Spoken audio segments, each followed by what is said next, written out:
श्री प्रभुपाद की जय, गुरु गौरांग की जय। आज हम बहुत ही विशेष कथा श्रवण करने जा रहे हैं।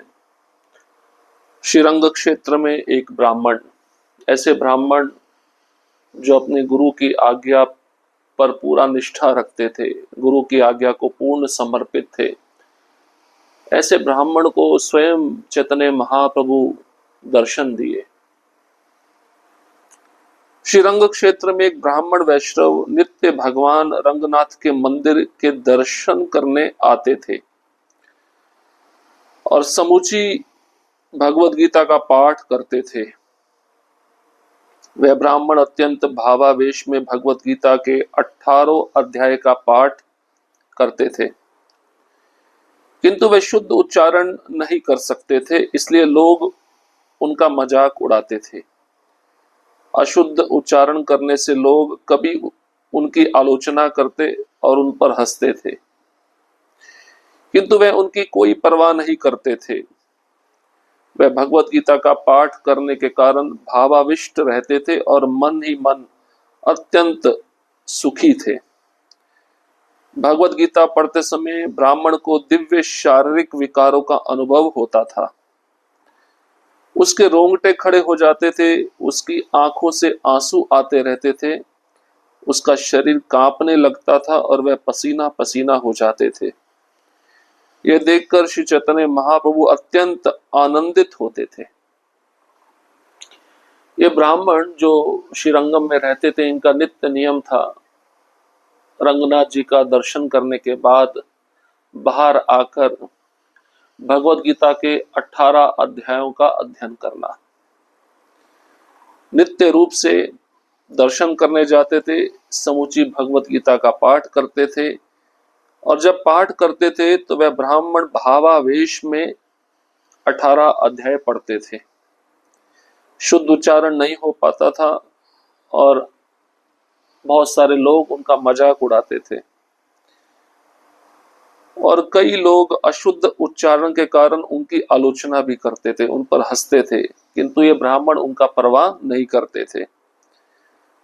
भगवत गीता का पाठ करने में भावाविष्ट रहते थे, मन ही मन इनको बहुत सुख प्राप्त होता था।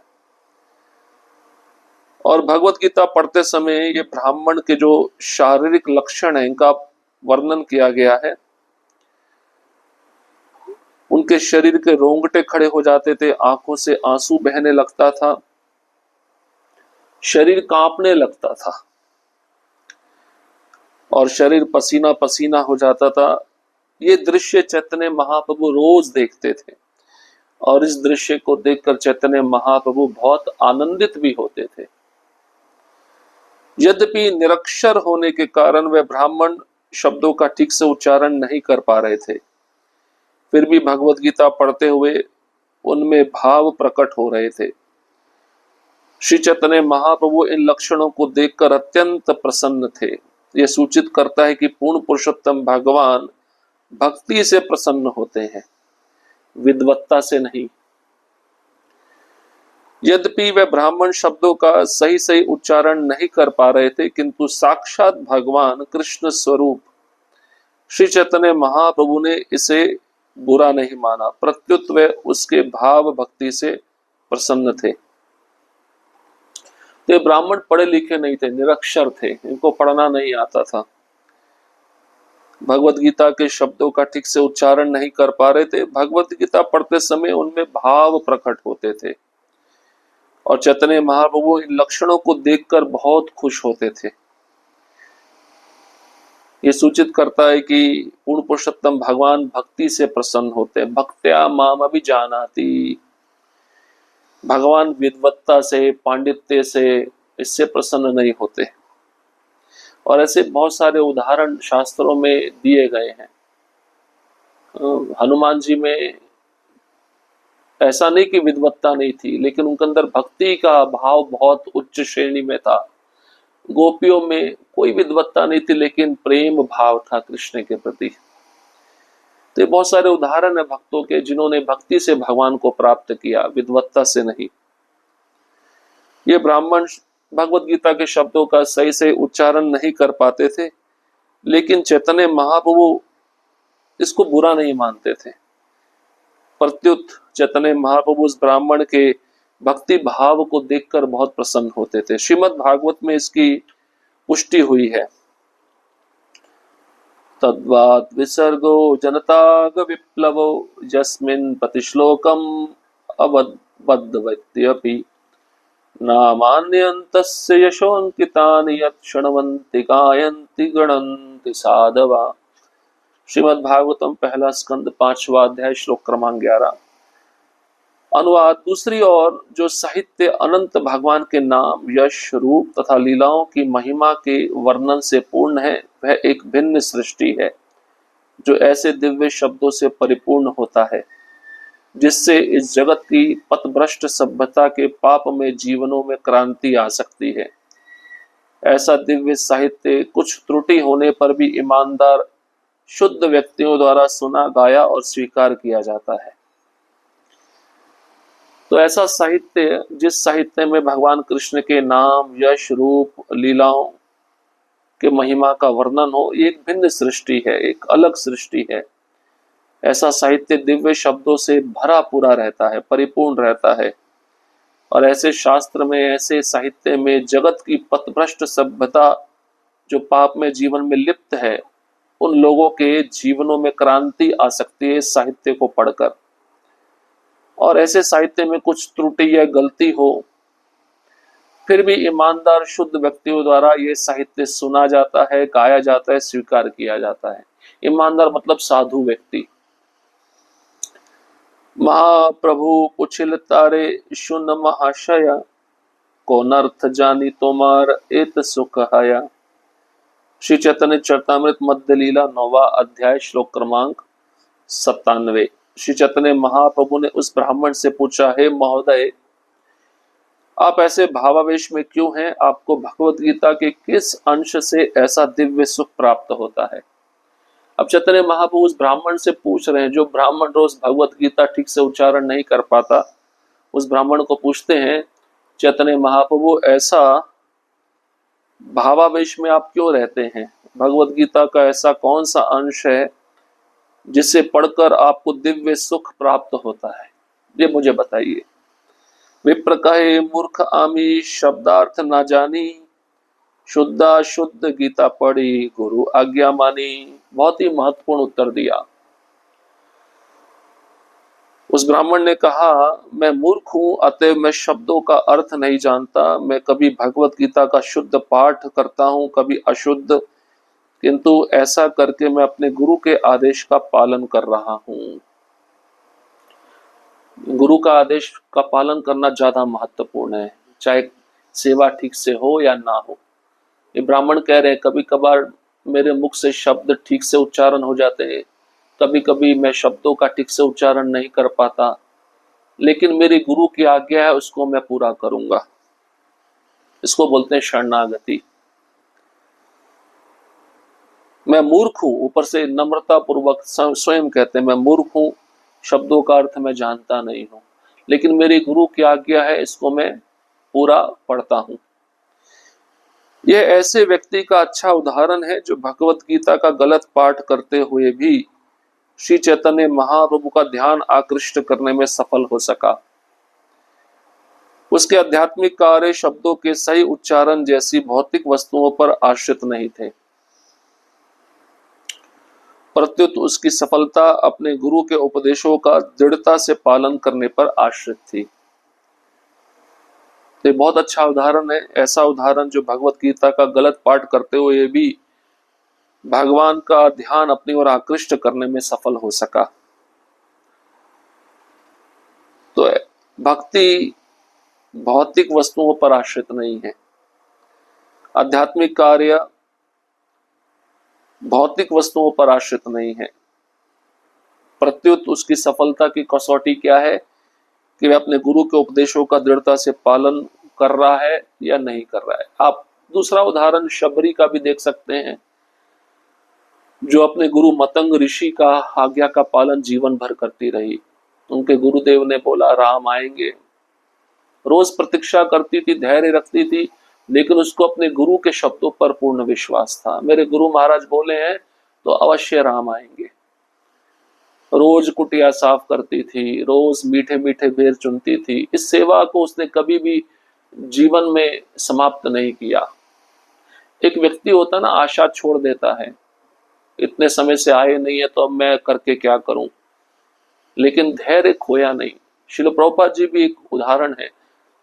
सफलता नहीं मिल पा रही थी शुरुआत में प्रचार में, लेकिन उन्होंने धैर्य नहीं खोया। श्रील प्रभुपाद जी भी पूरी तरह अपने गुरु महाराज के आदेशों पर आश्रित थे, पूर्ण समर्पित थे। यस्ते देवे परा भक्तिर्यथा देवे तथा गुरौ तस्येते कथिता हर्थे प्रकाशन्ते महात्मना। विश्वेश्वात्तर उपनिषद का श्लोक है, 6वां अध्याय 23वां श्लोक। केवल उन महात्मा को ही जिन्हें भगवान तथा गुरु में पूर्ण श्रद्धा है, वैदिक ज्ञान का आश्रय स्वतः प्रकट होता है।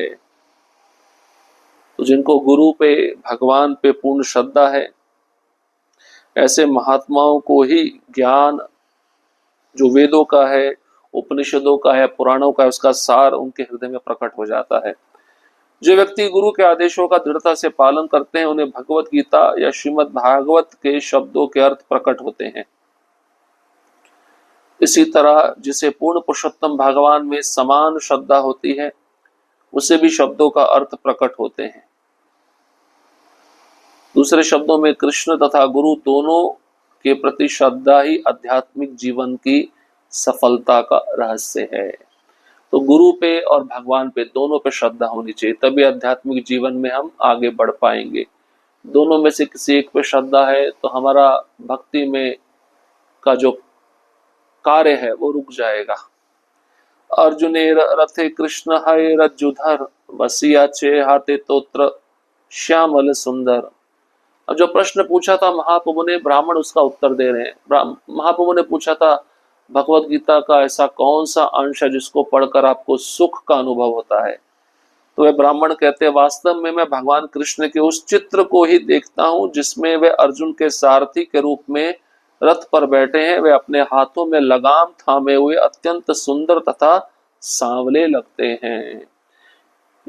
मुझे पढ़ना तो नहीं आता है, लेकिन ये जो चित्र मैं देखता हूं, कृष्ण अपने प्रिय सखा, प्रिय भक्त अर्जुन के रथ पर बैठे, अपने हाथों में स्वयं घोड़े की रस्सियों को लेकर, लगाम को लेकर रथ को हाँक रहे हैं, दिखने में अत्यंत सुंदर हैं, सांवले हैं। ये चित्र मुझे बहुत प्यारा लगता है।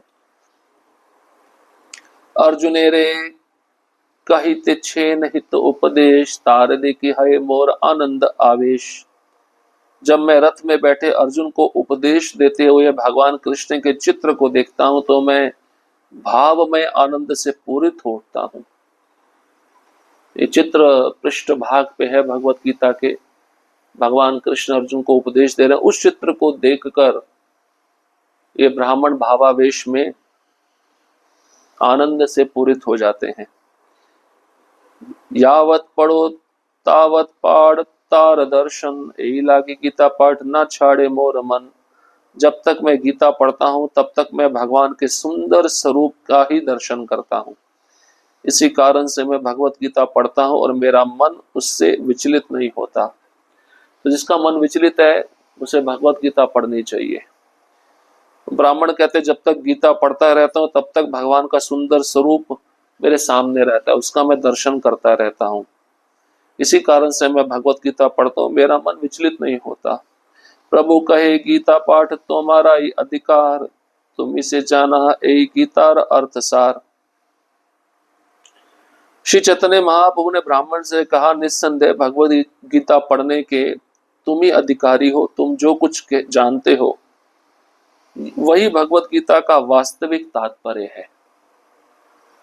चैतन्य महाप्रभु ने कह दिया, तुम ही भगवत गीता पढ़ने के अधिकारी हो। जिसके अंदर भक्ति होगी वही तो भगवत गीता पढ़ पाएगा, वही तो भगवत गीता समझ पाएगा।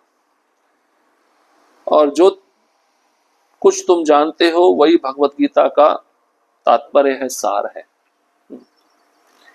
शास्त्रों के अनुसार भक्त्या भागवतम ग्राह्यम न बुद्धिया न चिट्टिकया।